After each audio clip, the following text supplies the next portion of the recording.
নির্বাচন কমিশনের সিনিয়র সচিব আখতার আহমেদ বলেছেন, নির্বাচন কমিশন আসন্ন নির্বাচনের প্রস্তুতি নিয়ে বেশ কিছু গুরুত্বপূর্ণ পদক্ষেপ নিয়েছে। সংসদ নির্বাচন উপলক্ষে এর মধ্যে একটি কর্মপরিকল্পনা তৈরি করা হয়েছে এবং তা অনুমোদনের জন্য কমিশনে জমা দেওয়া হয়েছে। এ সপ্তাহের মধ্যে তা প্রকাশ করা হবে।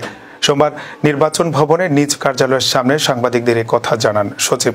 সীমানা নির্ধারণ ও ভোটার তালিকা হালনাগাদ প্রসঙ্গে তিনি বলেন, বিভিন্ন নির্বাচনী এলাকার সীমানা নিয়ে আসা ৮২টি আপত্তির শুনানি আগামী ২৪ আগস্ট থেকে একটানা ৪ দিন ধরে অনুষ্ঠিত হবে। শুনানি শেষে দ্রুত এই বিষয়ে চূড়ান্ত সিদ্ধান্ত নেওয়া হবে। এনআইডি সংশোধন প্রসঙ্গে সচিব বলেন, এনআইডি সংশোধনের জন্য যে আবেদনগুলো প্রাথমিকভাবে বাতিল হয়েছে সেগুলো পুনর্বিবেচনার সুযোগ রয়েছে। বর্তমানে সারা দেশে এ ধরনের আপিলের সংখ্যা প্রায় ৮০,০০০। ইসি মনে করে, যদি ডাটা এন্ট্রি আরও নিখুঁত হয় তাহলে আপত্তির সংখ্যা আরও কমে আসবে।